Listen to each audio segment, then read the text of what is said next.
Hello everyone, fried రైస్లు అంటే ఎప్పుడు chicken, eggs లేదా వెజిటేబుల్స్తోనే చేయాలా? ఈరోజు కొంచెం డిఫరెంట్గా మీల్ మేకర్స్తో స్పైసీగా ఫ్లేవర్ఫుల్గా ఇలా జ్యూసీగా ఉండే మీల్ మేకర్ ఫ్రైడ్ రైస్ ఎలా చేయాలో మీకు తెలుసా? వీడియోని ఎండ్ వరకు చూడండి, రెస్టారెంట్ టేస్ట్ ఎలా వస్తుందో నేను చూపిస్తాను. మీల్ మేకర్ని ముందుగా 10 నిమిషాలు వేడి నీళ్ళల్లో ఉంచి వాటిలోని వాటర్ అంతా పిండేసి ఒక బౌల్లోకి తీసుకోవాలి. ఇప్పుడు ఈ మీల్ మేకర్లో ఒక 1/2 spoon salt, 1.5 spoon garam masala, 1 spoon ధనియాల పొడి, 1 స్పూన్ కారం వేసుకోవాలి. వీటితో పాటు ఒక 1/2 స్పూన్ అల్లం వెల్లుల్లి పేస్ట్, ఒక 2 స్పూన్స్ కార్న్ఫ్లోర్, అలాగే 1 స్పూన్ మైదా, అలాగే ఒక 2 స్పూన్స్ బియ్యం పిండి వేసుకోవాలి.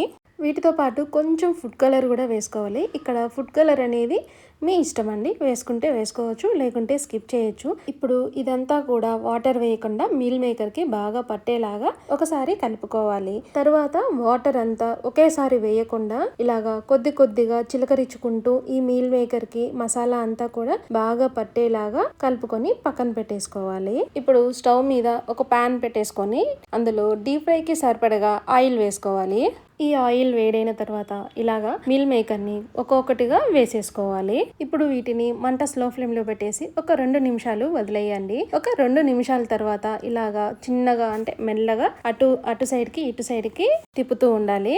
మంటని స్లో ఫ్లేమ్ నుండి హై ఫ్లేమ్ కి మార్చుకుంటూ ఒక 6-7 నిమిషాలు వేపుకున్న తర్వాత మీల్ మేకర్ అనేది ఇలాగా బాగా వేగిపోతుంది. ఇప్పుడు వీటన్నిటిని తీసేసి పక్కన పెట్టేసుకోవాలి. ఇప్పుడు స్టవ్ పైన ఒక పాన్ పెట్టుకొని ఒక 2 టేబుల్ స్పూన్ ఆయిల్ వేసుకోవాలి. అది వేడైన తర్వాత ఒక మీడియం సైజు ఆనియన్ ని ఇలా చిన్న ముక్కలుగా కట్ చేసేసుకొని వేసుకోవాలి. దీన్ని 1 నిమిషం వేపుకున్న తర్వాత ఒక 4 వెల్లుల్లి రెబ్బలని, అలాగే 2 పచ్చిమిరపకాయలని ఇలాగా పేస్ట్ లాగా చేసేసుకొని వేసుకోవాలి. ఈ పేస్ట్ అనేది ఈ రైస్ మొత్తానికి కూడా ఒక మంచి ఫ్లేవర్ అయితే ఇస్తుంది. దీనిని పచ్చివాసన అంతా పోయేంత వరకు వేపుకోవాలి. ఇప్పుడు ఇందులో మనం ముందుగా ఫ్రై చేసి పెట్టుకున్నటువంటి మీల్ మేకర్ అంతటిని ఇందులో వేసేసుకొని ఈ మసాలా అంతా కూడా దీనికి బాగా పట్టేలాగా 1 నిమిషం వేపుకోవాలి.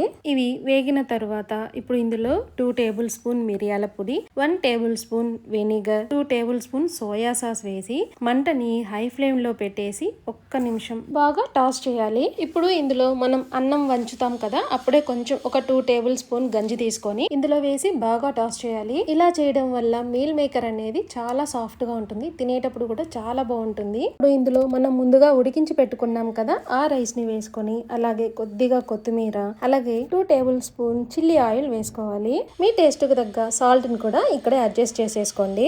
ఇప్పుడు దీనిని హై ఫ్లేమ్ మీద బాగా కలుపుకొనేసి స్టవ్ ఆఫ్ చేసేసుకొని సర్వ్ చేసేసుకోవడమే. ఎంతో టేస్టీగా ఉండే meal maker fried rice ready. అంతే అండి, రుచి మనది, ప్రేమ మీది. మరో స్పెషల్ రెసిపీతో మళ్ళీ కలుద్దాం. అంతవరకు బాయ్, థ్యాంక్ యూ.